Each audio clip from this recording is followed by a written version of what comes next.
Welcome to the Department of Trade and Industry's MSME Digitalks 2023, the podcast series, the show where we tackle about the latest trends in digitalization and how our small businesses are benefiting from these new technologies.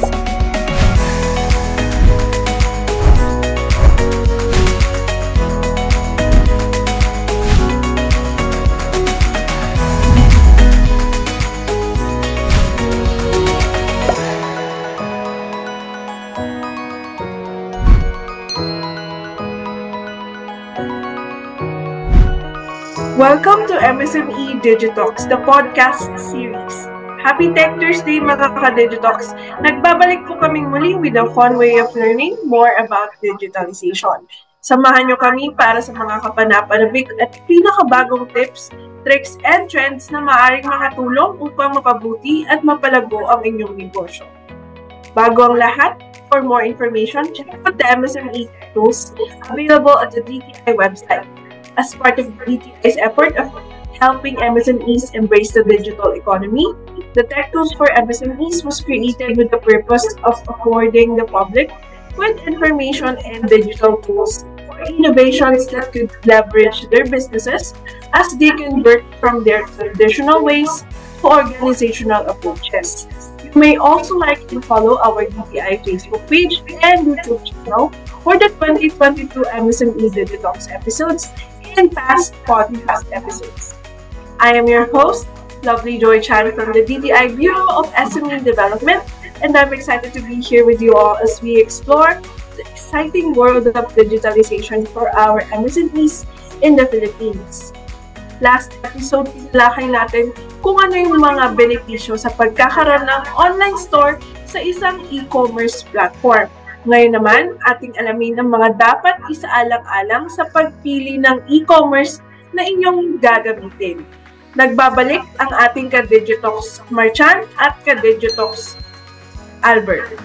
Happy Tech Thursday to the both of you! Hello po, good afternoon. So, sisimulan po ngayon, Mr. Albert.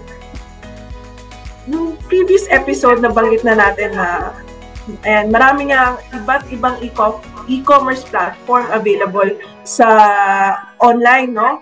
Ngayon, para sa isang MSME na medyo baguhan pa lamang, ano ba yung mga bagay na dapat nilang isipin, i-consider, para malaman nila na tama yung pipiliin nilang e-commerce platform na gagamitin? Yes, tama po. Maganda po yan. So, ang mga kailangan natin i-consider when are going to look or use an e-commerce platform, number one talaga yung cost. Siyempre, kasi apektuhan yan yung business natin. Gaano kalaki yung profit margin natin kapag ginamit ko tong platform na to.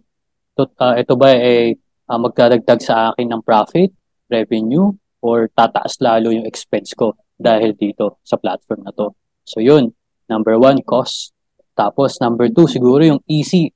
Yung ease of use. Easy to use ba siya? Madali ba siyang i-adapt? Meron ba akong support system?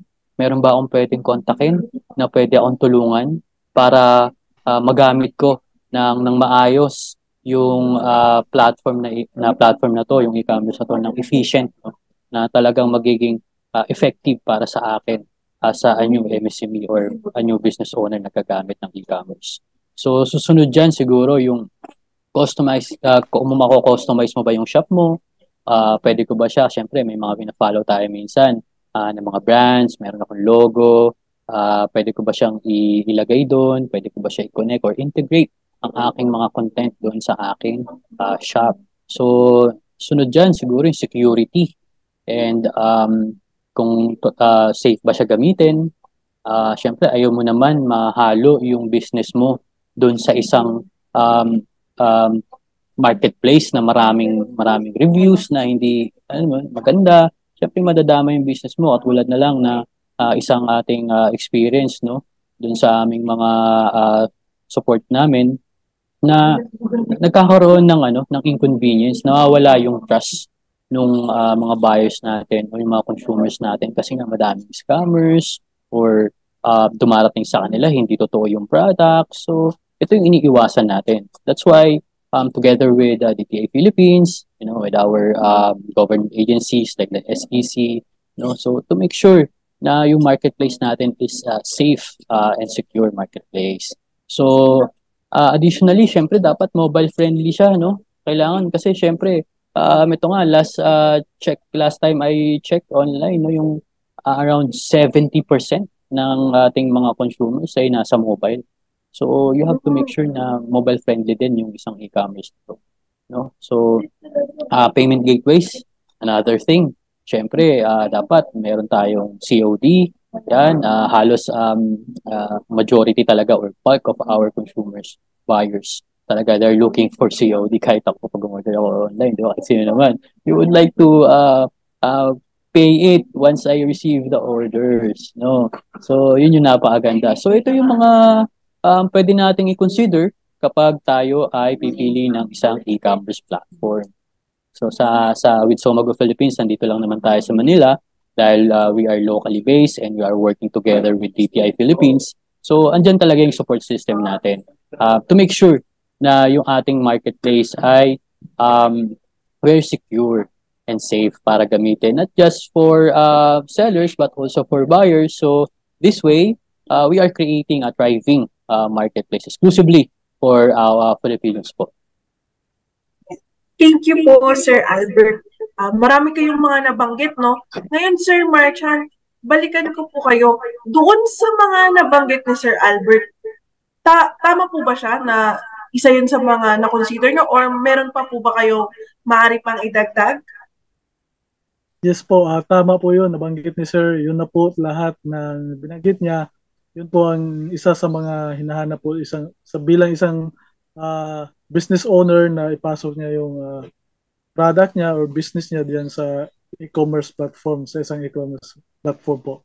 At yung ang idagdag ko lang po doon as a business owner po, kung secured po ba yung pera na pumasok doon pagkatapos mabayaran ni customer at pumasok doon sa account ko at withdraw ko ba siya anytime or ilang days po ba ang pwede ko siyang makuha, saka para at least maruling po agad yung pera mo, mas mapalaki palago at mapalago pa po yung negosyo mo sa gamit po yung sa isang e-commerce na platform ng like Somago po.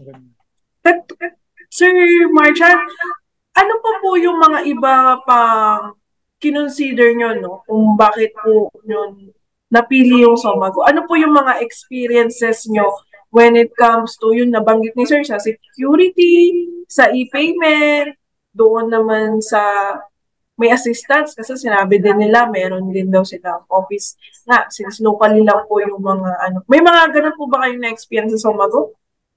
Yes po ma'am, lahat po ng binanggit ni Sir tama po lahat yun. Maganda po na ganun po talaga ang hinahanap po sa isang e-commerce platform. Sa akin naman po as a business owner na ipapasok ko yung product ko sa Somago at sa ibang platform naman sa e-commerce, tingnan mo yung shipping fee nila. Kung mababa ba sa kabila or mataas. Pag mas mababa dito sa Somago, dito ako kasi nga yun din ang isa sa hinahanap ng customer, kung saan po yung mas makalis po sila sa shipping fee. Kasi nga po mas maka-save po sila ng money po nila kapag mababa po yung shipping fee cost po na binabayaran po ng customer po natin. Isa yan. At yung shipping delivery naman, kung ilang days na darating, yun din po isa sa mga tinitingnan din po ng customer. So as a business owner, yun din naman po ang iniisip namin para at least man lang dito po sila, kumbaga sa platform na to na pinasukan ko, dito talaga sila bibili at dito sila papasok at hindi na doon sa kabila kasi mas mababa yung cost ng shipping fee dito. Ayan. Thank you po, Sir Marchan. Meron po ba kayong na-experience na, let's say, na customer, no, bumili po sa inyo sa Somago, meron po bang mga nag-bad review na asa na yung produkto ko, natagalan po ba? Or mostly po ba good reviews po so far yung mga na-experience nyo sa Somago? Wala po ma'am. Good reviews po lahat pumasok po sa store po namin dyan sa Somago. Wala pong mga feedback na hindi maganda. Lahat po ay positive. At yun nga, na 5-star po tayo dyan. Somago po. Thank you po, Sir Marchan. Balikan Okay ko po lang yung ano si Sir nila. Okay po yung shipping delivery nila. Wala pong problema doon. Fast po, super fast po sila. Okay po. Thank you po, Sir Marchan. Balikan ko lang po si Sir Albert. Sir Albert, nabanggit po ni Sir Marchan na yun nga po, consider niya po yung mga bagay na binanggit ko, no? Ngayon po, Sir Albert, punta naman po tayo sa other end of the spectrum. Ano po yung mga posibleng mangyari? Kunyari, may mga hindi po na consider yung business owner when it comes to setting up their online store, no? So ano po ba yung importance na tama or napag-isipang mabuti yung pagsiset up ng isang online store ng isang business owner? Paano po ba yun makaka-apekto sa business nila? Well, yun nga po, no, kasi based on the data dito sa ating Google Economics, sabi doon, by 2025, 24 billion na yung e-commerce marketplace. No? So isa yan pa lang na big opportunity talaga para sa isang business owners to take advantage of e-commerce na talagang i-offer mo na yung product mo online. Kasi imagine if you are offering your product just in your neighborhood or just in your city, mas kukonti yung audience mo o yung probability mo na mabenta siya. Pero pag ginamit mo yung isang e-commerce platform together with the considerations na we mentioned natin earlier, yung cost nga po, yung logistics, and yung easy to use ng platform, and yung support system. So that way, mas magiging maganda yung efficiency ng ating mga businesses if we apply this. Thank you po, Sir Albert. Ngayon, Sir Marchan, balikan ko lang po ulit yung experience nyo with Somago. Sa lahat po ng nabanggit ni Sir Albert, ano po kaya yung pinaka-importante na isinalang-alang nyo po bilang business owner na pwede nyo po maisuggest sa ating mga tagapakinig ngayon, no? Na ay ito talaga yung unang-una mong dapat hanapin. Kasi kung wala to, hindi mag-work yung online store mo. Nakagandahan kasi sa Somago po ay sila na po yung nagpo-process. Kunyari, magpapadala ka po ng stocks mo doon sa hub po nila dyan sa Maynila.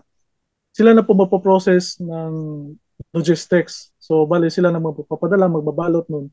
So, bali yung part mo as a business owner, ang ginagawa mo na lang is nagmamanage ka na lang po doon sa store mo through your laptop or cellphone.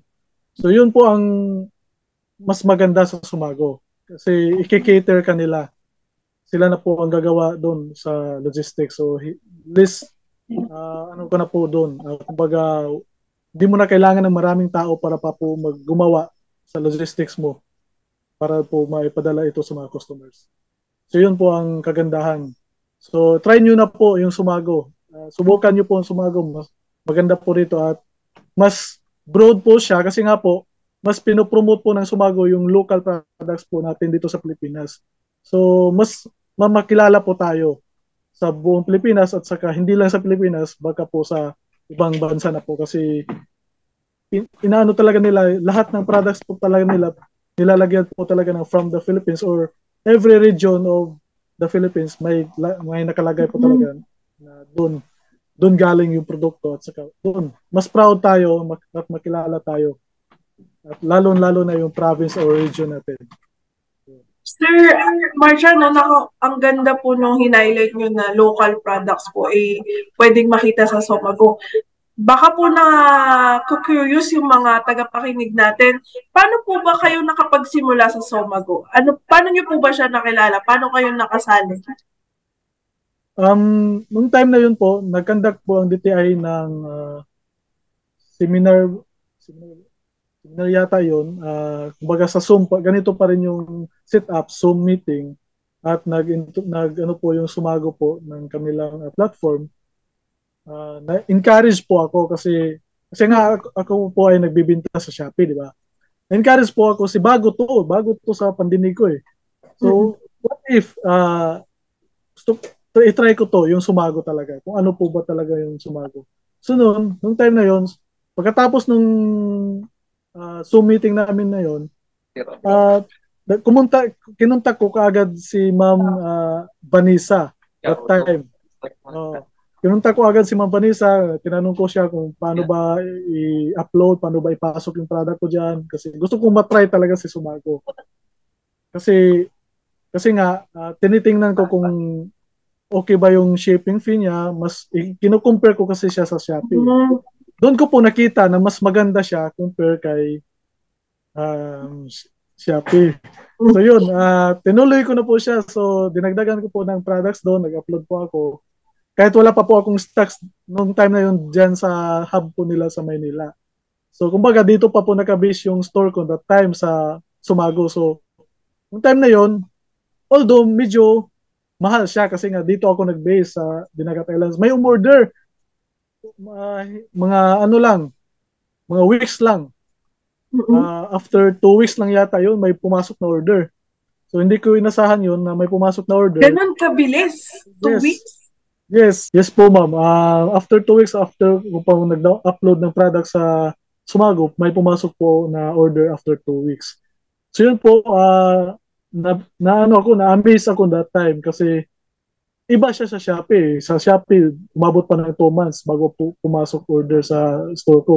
So, doon, parang na-curious ako sa Sumago at inaral ko talaga siya. Then, nag-upload na rin ako ng ibang products para at least man lang kasi para may bagong makita ng mga customer doon sa store ko sa Sumago. Kaya nung time na yon, nakita ko po kasi medyo mahal pa po yung shipping fee cost ng Sumago na time kasi dito pa ako sa Isla Nagabis. Yung store ko noon, nung time, yung kumbaga warehouse ko dito ko in-address. So kaya medyo mahal siya. Kaya nung tinawagan ko si Ma'am Vanessa, sabi niya, meron daw warehouse doon na pwede daw ako magpadala ng stock doon. At pwede na daw sila ang mag-process kapag may na-order na pumasok sila na magbabalot sa logistics, lahat sila na magpapadala. So yun, kumbaga nasiyahan ako sa offer na yun kasi hindi na hassle sa aking part na magbalot, saka mas mapababa pa ang cost of shipping. Kasi doon na po galing sa mismong hub nila at direkta na po sa customer yung pagpapadala. So hindi na po sa akin kasi dito dadaan pa ng bangka papunta city ganun. So mas lumaki pa at gagastos pa ako ng malaki. So yun ang kaibahan. Kasi si Sumago nag-offer sila ng warehouse na kung saan pwede mo ilagay yung stocks mo doon at sila na mag-handle sa logistics mo. So yun. Yung warehouse po na ito ay provided ni Sumago for free or discounted? Sinabi po ni ma'am sa akin, it's free lang po. Sila po ang gagawa, sila po ang magbabalot, sila na po ang mag-aasikaso. Yun. I see. Kayo po, Sir Marchan, meron po ba kayong skill pa na inaral para lang magamit yung Sumago or hindi po kayo nahirapan at all sa paggamit ng platform? Medyo nung simula,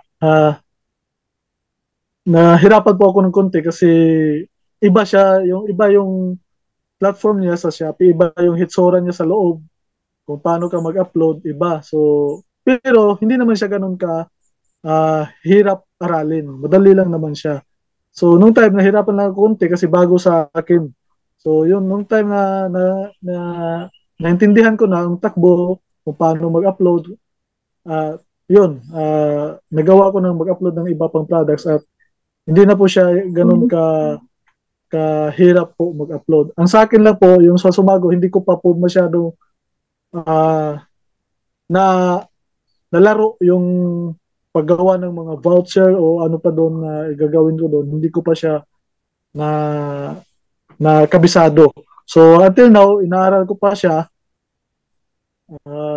at inobserbahan ko po kung after ko pong gumawa ng ganong promo or discounts, kung lalabas ba siya agad doon sa mismong platform ni buyer, kung mag-open si buyer ng kanyang account sa Sumago, kung magbabay po siya, kung lalabas ba po. So yun po, inaral ko pa po yung Sumago. Pero okay po siya kaysa Shopee kasi yun nga, isa sa akin sa negosyante po, ang tinitingnan ko po kasi as kung ako po ang customer, yung shipping fee po talaga. Mas dito ako list. The shipping fee. Yes. Pero sir, nabanggit po kasi ni Sir Albert kanina, Sir Marchan, no, na locally based sila. Medyo mayroon po ba kayong, let's say, na-experience na ay hindi ko kasi ito maintindihan. Madali po ba sila kayong na-assist? Meron po ba silang assistance na ipo-provide po sa inyo? Yes, nung simula po, hindi, may mga tanong din akong tinanong sa kanila kasi may mga part po doon sa platform na hindi ko po maintindihan nung simula. At minsan tinutulungan pa po ako ni Ma'am Vanessa that time na gumawa ng voucher, gumawa ng promotion. Kasi hindi ko pa alam kung paano ipasok kasi minsan hindi po siya kumbaga pag submit ko, hindi po siya agad nag-apply o kaya siguro sa internet ko ba ang problem that time. Pero at least nung time na yon na-resolve po dahil sa tulong po ng Sumago po staff po like Ma'am Vanessa before. Thank you po, Sir Marchan. Sir Albert, may nabanggit na po si Sir Marchan na one of your tech support assistances na pinoprovide niyo po. No? Apart from that, meron pa po ba kayong ibang support or features na talagang business owner-oriented na mas makakatulong pa po sa kanila no, to effectively manage or operate their online store? Yes, tama po. As we may know naman, no, tayong mga Filipino, we are very good in service. Nasa atin talaga yung, tulad yan, BPO, nandito yung BPO industry, nandito sa atin sa Pilipinas. No? So that's our nature to really give the topmost service. No? So that's what we have with Somago. Kasi dahil we are locally based, we have that nature. Actually, we do have two teams. Dalawa. Meron tayong after-sales support at meron tayong sellers onboarding team. So this is to ensure na bago pa lang pagka-onboard pa lang ng ating mga MSMEs or business owners, andun na agad yung support nila. So on every step, kung saan man sila nagkakaroon ng challenges, kasi hindi talaga natin may iwasan na meron talagang challenges along the way. Kasi syempre nga, we are trying to progress, no? May mga yung mga makaka-come up na paano magganito, paano mag-upload ng products, paano mag-upload ng photos ng aking mga products, ano yung title ko, description, tulad ng kay Sir Marchan, paano mag-upload ng vouchers. So, kasi ito dahil bago sa atin, no? Kaya tulad yan, last time si Miss Vanessa yung tumutulong kay Sir Marchan. So, siya na mismo yung proactive, no, na nag-support. Ako na sir, ito po yung gagawin natin. So, para this is to ensure na yung learning curve natin mas mapaikli and mas maging convenient para sa ating mga users, buyers, sellers, yung paggamit ng ating Somago platform. So, ayan po yung kaibahan natin kasi we are trying to be a user-centric or yung inuuna po natin ng ating mga sellers and ating mga buyers na magkaroon po sila ng very positive experience with Somago Philippines. Thank you po, Sir Albert. Follow-up question lang po. Doon sa nabanggit niyo pong support team, no? Actually, dalawa nga po sila na nabanggit niyo. Meron po ba silang oras or araw? And ano po yung mode of communication? Kumbaga, paano siya makakontakt ng business owner, let's say, may na-experience silang problem?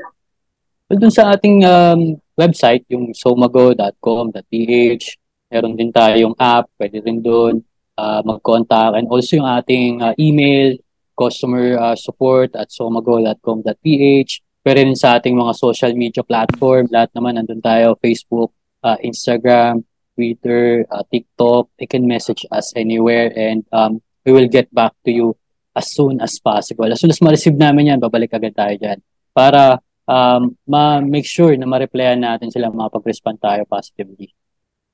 Meron po silang business hours? Business hours, ang atin naman Monday to Sunday talaga tayo. Basta online lang naman, they can message us and we'll get back to you. 24/7 po.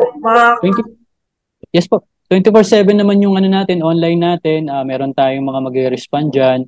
If not, pati yung email natin, we'll get back then as soon as we receive the message. No? Ang kaibahan lang naman dyan, syempre, 24 hours, meron tayong mga mag-reply dyan agad-agad. May mga nakaantabay din po tayo. Okay. Noted po, Sir Albert. So, ayun, I think, Sir Marchand and Sir Albert, before we end this episode, I think medyo na liwanagan na yung listeners natin kung ano pa yung mga dapat nilang i-consider when it comes to setting up their online store. Before we end, Sir Marchand and Sir Albert, meron po ba kayong few words para po sa ating mga tagapakinig ngayon na hindi pa nila alam on their own kung saan ba sila dapat mag-venture when setting up an online store? Sir Marchand, let's start po with you. Ang masasabi ko lang po, subukan nyo lang pong si Sumago. Yun lang po, i-try nyo lang po talagang ipasok or i-try nyo pong aralin po ang e-commerce. Madali lang naman po siya. So, along the way, makukuha nyo rin yung kung paano po gamitin ang e-commerce. At yun nga, iba ko lang, ang isa lang i-encourage ko po sa inyo, malaki po ang market ng e-commerce. So, mas malaki pong tsansa na makita at makilala po yung product po ninyo at makabinta po ng mas malaki po dito sa e-commerce. Yun lang po.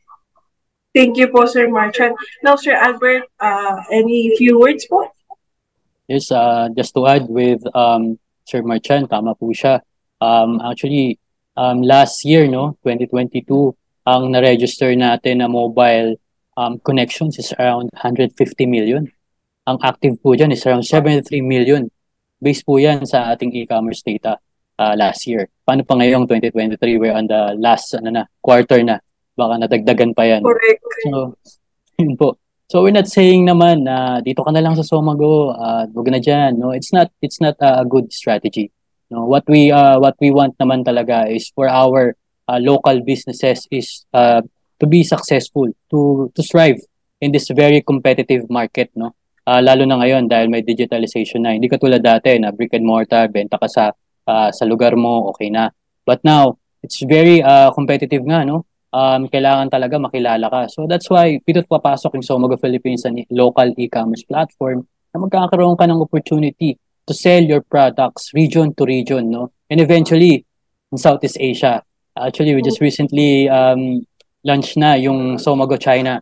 One of our team is working already there. So, we sent samples, no? Samples na mga products natin. Of course, from MSMEs yan. Dinala natin sila doon sa last CFIT events. And just to test lang din kung ano ba yung market din doon. If you may know, as of today, China is $1 trillion, di ba? Yung market nila. Yes. Diba? Super laki.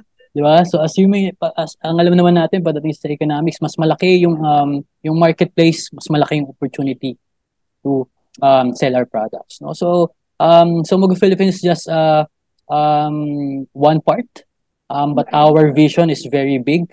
Together with TTI Philippines, our aspirations lang naman talaga is to add value in our economy, like the growth of our country, to support the local businesses. And it's a domino effect, di ba? Siyempre, pag naging successful or nagkaroon ng magandang progress ang ating mga local businesses, magkakaroon din ng mga local jobs. It will create jobs for local communities, no?